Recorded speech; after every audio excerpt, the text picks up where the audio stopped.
What's been on your mind this morning, Caroline? What are the conundrums you're thinking? I need to sort that out. I need to sort that out. Sort out. Unfortunately, my other Schnauzer passed away last week. Oh, I'm sorry to hear that. Bertie has been very lonely. So we sort of go around our old walks because you have to keep the old routine. But that's sad because I remember her all the time. She was my baby. So Bertie, the dog behind us, we're sitting on the bench and he's 12 and he's a miniature Schnauzer, but he's very shy and very sweet, and he relied on Tilly, who was 15, and I had to bring in Pally Vet to put her to sleep. Because that's a difficult decision. Very but difficult. They were so lovely, and I had time with her, and it was the best thing to do. It was the gift I could give her, because she had been such a lovely dog to me, and we can't do that to human beings, but I could do it for her. She just was gone. Yeah, there was that thing in the news recently, wasn't it, about the right to die and the whole debate in Parliament, and it's such a huge thing for humans to decide. Exactly, but we can decide for our dogs. But it was very hard. But it was just over a week ago, but he was so down. But yesterday he greeted me, he brought his balls to play with, and I think he's beginning to maybe sort of forget, because the vet did tell me in a couple of weeks or a month, hopefully he will forget. That's interesting. So they do. Because they're not the same as humans. So they do feel the emotions, and they do express their emotions. They do. Yes, he definitely. Although he didn't understand that she was passing away, he didn't understand why she wasn't there anymore, and he really loved her, and they were very loving dogs. But he knows there's something missing in his life, but he's not like us. He's not feeling, crying or anything, but he feels something that he has gone, because he just, when we're walking, he'll look behind him. Oh, ooh, I know, so do I. I know, I look and see, and then they're not there. But he has stopped doing that as much. So he is beginning to be in his own self again, because he was such a playful dog, but he's beginning to bring his own personality back. He's looking at me now a bit curious. Yes, he probably is. Actually. So was Tilly related to Bertie? No, she was the sister from another mother. I'm just trying to work that out. She was his sister, but from a different breeder. Right. But acted his sister. Right, his older sister. Right. So when you took the decision for Tilly to be put down, is that the phrase you use? Well, put to sleep. Put to sleep. I know it's difficult, really. Put down, I guess, is the word. What made you get to the point of saying, I'm going to do it, from the moment when you started thinking, maybe we're getting to that stage? It happened in a day. It happened all in a day? Yeah. Because she suddenly couldn't stand up. And you know in your heart, it's time. It's their time. So I put an inquiry out, because I'd met another dog walker who knew I had an old dog, and she said, when the time comes, ring these people. And I had them in my head, and when I thought I need to just put an inquiry out, so I did that in the morning with them, and then by the afternoon I thought, we can't go through a night or any longer. I knew. That's quite decisive of you. I had to, because she was going, and it was so, you can't see, it's distressing to see a dog fighting was she like fighting for breath or fighting to stand up when she couldn't, and I had to hand feed her, and as a dog, someone, and she was nearly 15, she was in 15 this week actually, to have, and I knew, and when the vet came and they were wonderful, she also said, yes, you've made the right decision, she's got to go. Let her go. That really helps when a professional confirms. Yes, they wouldn't do it otherwise. They would come in and visit, because they do a consultation. They'd come in and say, no, not now. She came in and said, yes, now. You're right. You've done the right thing. And you said it all happened in a day. Was she healthy up till that point? No, or was she was beginning. She's an elderly dog. Right. and she had liver issues and things, so she was okay. But that week she was going downhill, and she's always come back up again. But I knew there's something that told me she wasn't going to cut. And when she started not being able to stand up, and when she wasn't eating properly, I just thought, if she doesn't eat her food, there's something seriously wrong. And then I was able to deal with it, but it's really difficult. But she's now in the garden under a beech nut tree. Oh, well, that's nice. So you can look at that tree and feel that that tree as it grows will be part of her. For you, for Bertie, you said that you've been told that it might take like a month. Yeah, or if not more. Some take 3 months. Some die of a broken heart. Oh. But hopefully, because he and I are close anyway, I will be able to be enough for him. I can see in your face, and I can hear in your voice that it's really it's very raw. Very raw. So, but at least I can talk about it now.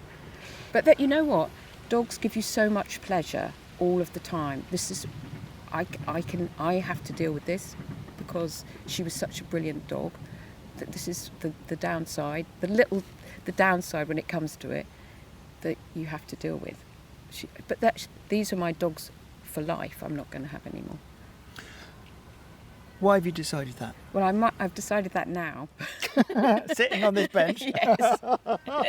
My husband says he doesn't like dogs, so he said, "Oh, we're not going to have another dog." But you know what? I'm not sure. But I don't want to think about that now. I suppose also, I mean, Bertie, you're going for a walk with Bertie now, but you're getting all the memories of Tilly as you do it. All the time, yeah. Because she was with me for 15 years. We've been to every part of this park, Victoria Park, Hackney Downs, the marshes. We've been together all over the place. So every tree, it reminds me of her.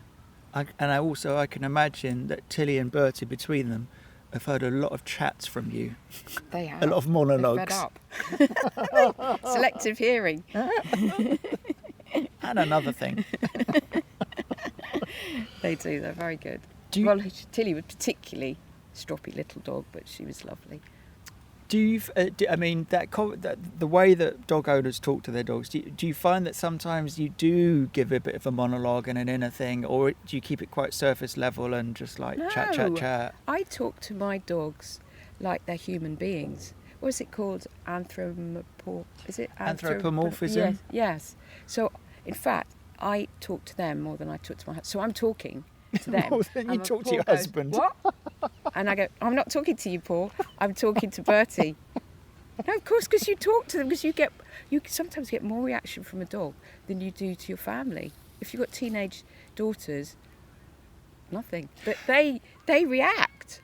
I've heard that from a friend of mine. I always remember her saying she had 2 kids, and she said, one member of the family is always happy to see me in the morning, and that's my dog. Oh my God, you have just reminded me. You could be in any mood, or you could have a little bit of a hangover, or you could feel a bit grumpy or annoyed, but as soon as you see them, it's gone. It's gone. How can you be grumpy when you see that lovely dog tail wagging and they've got so much love for you? It just goes. They are the best therapy ever. Honestly, I can't recommend them enough. And I think most people say that. They also say really good for your mental health, and people with dogs live 10 years longer. Oh, that I hadn't heard. I'm going to get a dog. You better get a dog. You live another 10 years. Now, you say that your husband is not a dog person, and he's told you I'm not a dog person. But having said that, he was completely broken when Tilly went. Absolutely, he poured his eyes out. Oh. Yeah, no, he's absolutely gone. You're out today with Bertie on your own. Are you the dog walker? He's not. I'm the dog person. You're the dog person. But if he says he won't take them out for dog. But if he says he's not a dog person, and yet he was very affected by the death of one of your dogs, he must also kind of have assimilated dog love. Paul looks like Tilly. He does. He has taken on the look of the dog. We even had a lookalike. We went into a lookalike dog competition. Oh, what brilliant! Yeah, he won. He won. Yeah, because he looks like Tilly. Because he's got a beard, and she was black and silver, with eyebrows and that's Salt and him. pepper. Salt and pepper, yeah. How funny! So there's competitions. No, she was black and silver. But there's competitions look like your dog. Yeah, if you go to a dog show, yeah. Great. So he won with her. Proud moment for the family.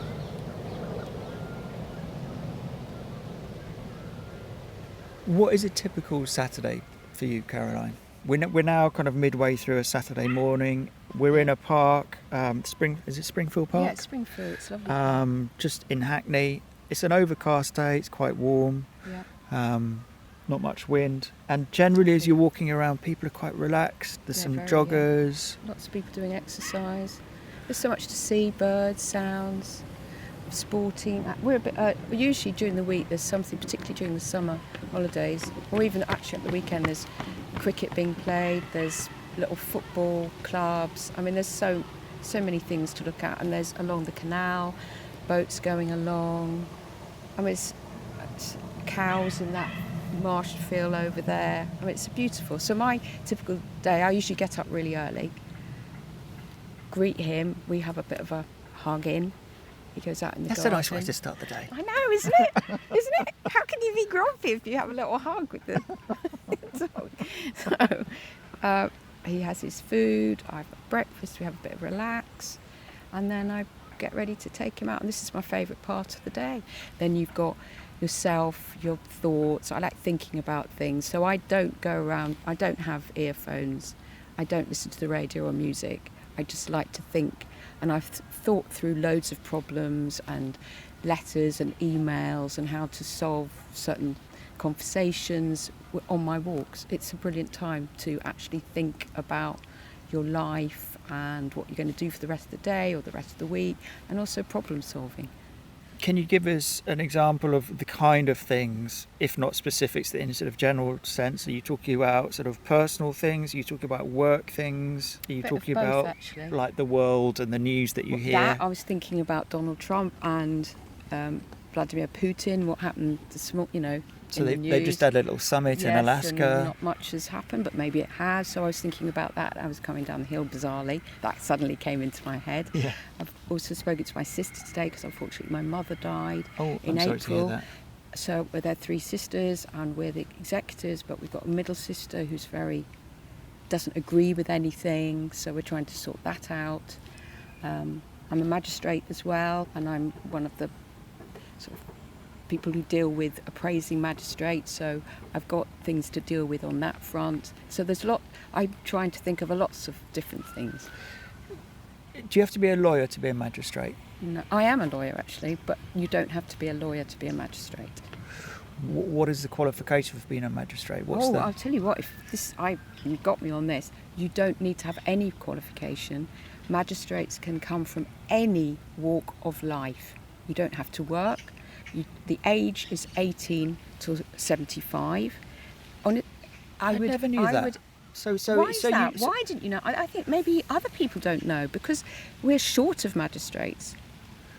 Really short of magistrates. So the fact that you don't need any qualifications, does that mean you get training? Does that mean it's a very old system that goes back a long way, Yes, and it's that's till why 1600s.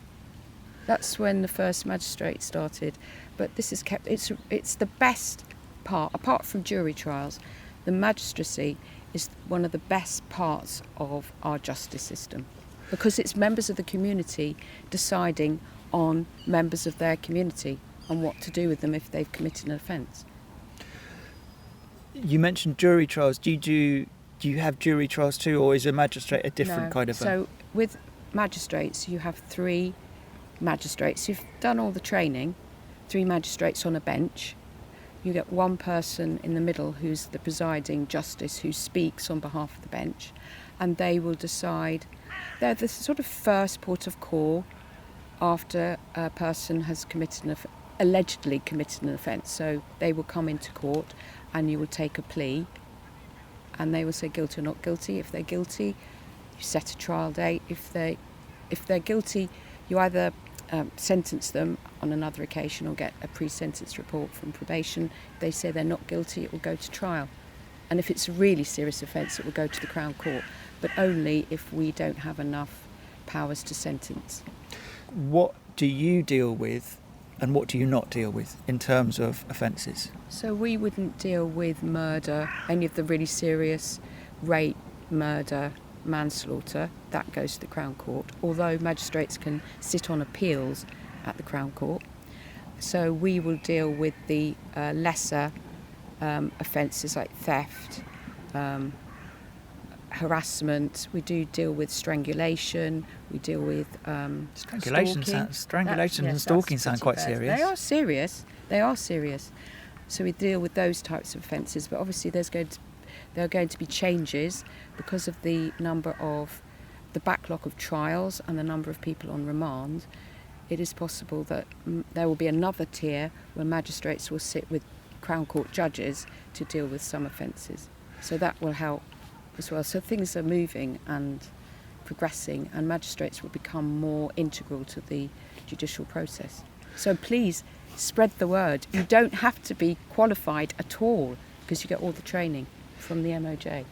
You said you're somehow involved in overseeing or training magistrates yourself. Yes. So you really believe in the system. Oh, absolutely. And you feel it's an important. I've changed since I've become a magistrate personally, because a lot of us are in our little bubbles, walking around. You don't know who's walking next to you or passing you, so you are in a very safe bubble, more or less.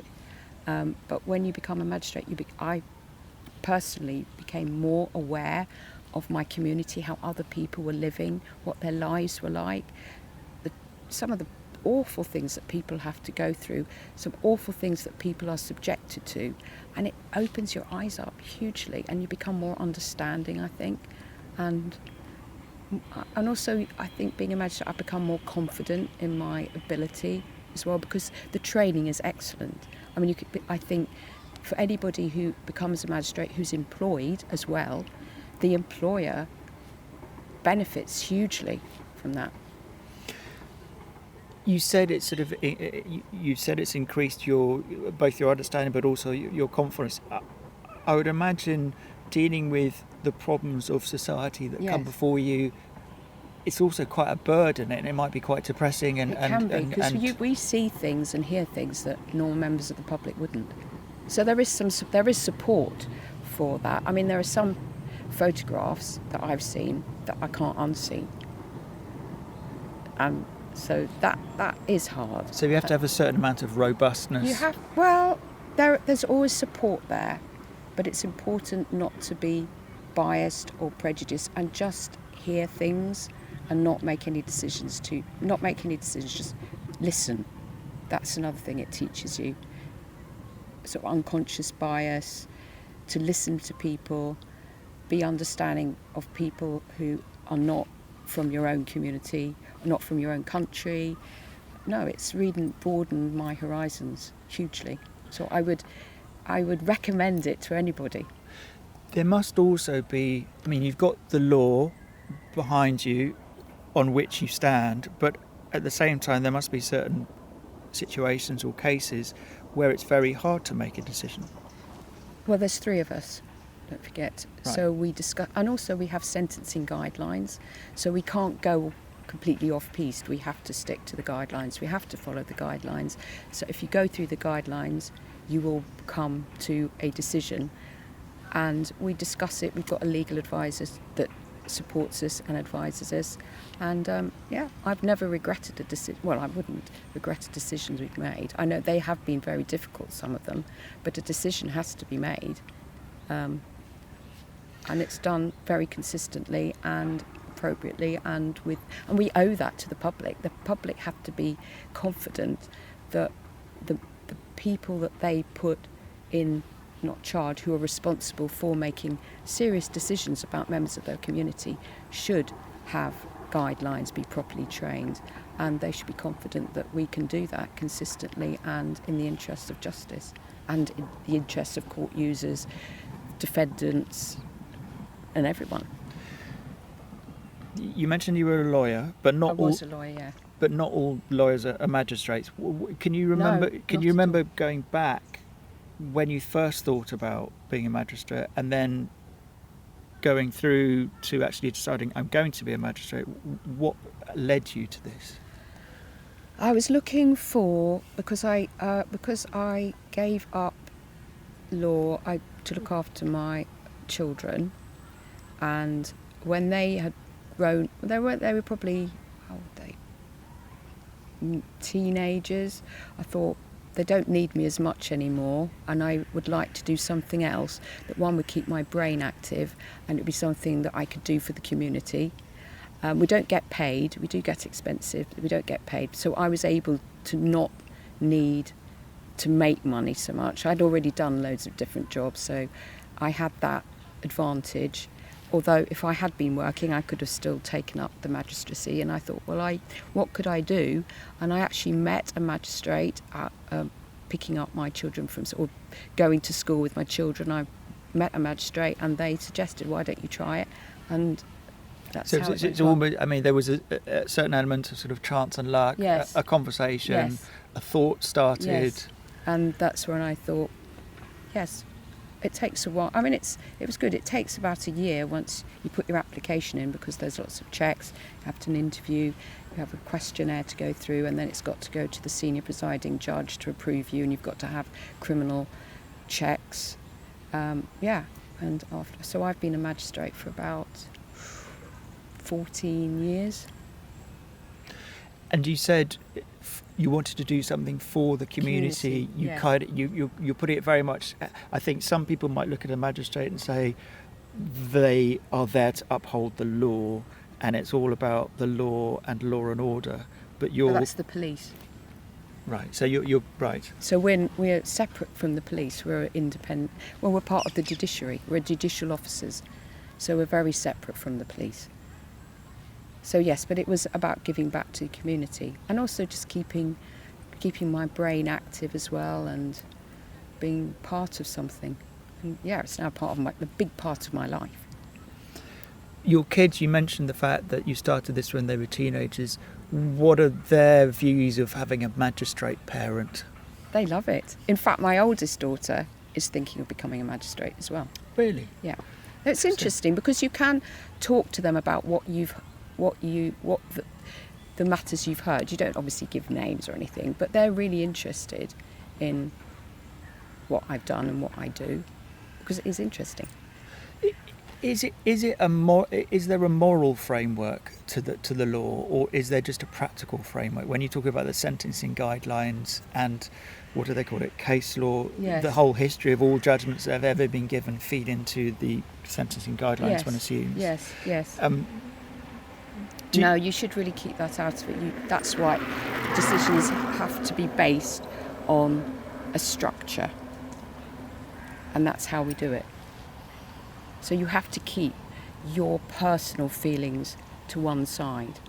So Which must be difficult, because but that's how we're trained. Injustice is injustice. Exactly. But hopefully justice is given with our decisions. Justice is done. Although some people might think it's not, but it's a decision. And it's a decision by, unlike judges, it's a decision by 3 magistrates. And we've all agreed, it's a majority that we've agreed. So it's not one person, it's 3 people who've agreed.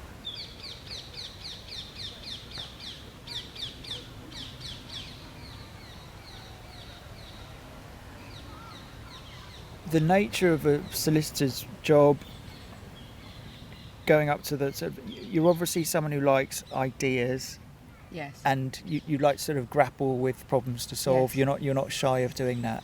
No, I'm not shy of doing that. I'm quite a creative as well. I like trying to solve problems. Yes. Is it something that's always, you said you were one of 3 sisters, are you all cut from the same cloth in that way? Like, for instance, you said that your mother had unfortunately died earlier this year, and there's a problem with the 3 of you trying to work out how to move forward. Yes.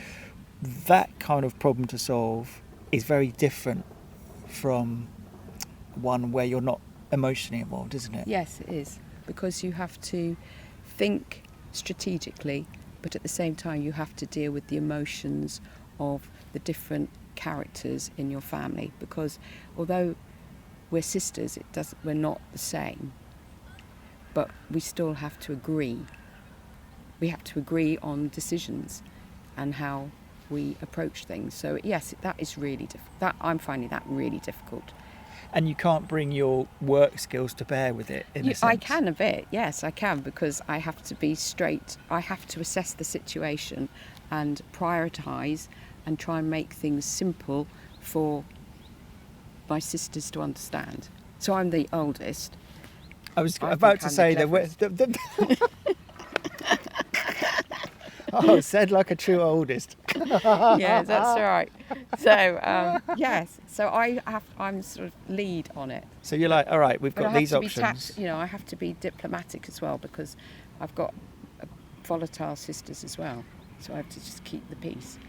It's, families, siblings, it's difficult. Yeah, it's difficult, particularly when you're dealing with, the probate issue and inheritance tax, and that brings a lot of things out of the woodwork. I know both from my own experience, but also speaking to friends too, the small things about who gets that desk, or whether we have this hymn at the funeral, suddenly becomes incredibly fraught. Yes, it does. Very, very small things. I know. And I don't know why or how it happens. It just becomes totally illogical. I don't know, because then I think also you're missing. My father went a long time ago, then my mother, and then that whole structure is gone, and you're sort of on your own, having now to deal with a huge issue between you, and it also shows thrown up in the air. It also shows the power of parents. Yeah, it does. Or the unconscious power, because parents just sort of like while they're around, yes, they say, look, we're going to do it like this, yes, or this is what I'd like, and you go, yeah, fine, because you're mum or dad. And then when they're gone, that's it. Everything's up in the air again, and it takes a while for it to settle, but we're going to get through it. But I don't envy anyone going through it.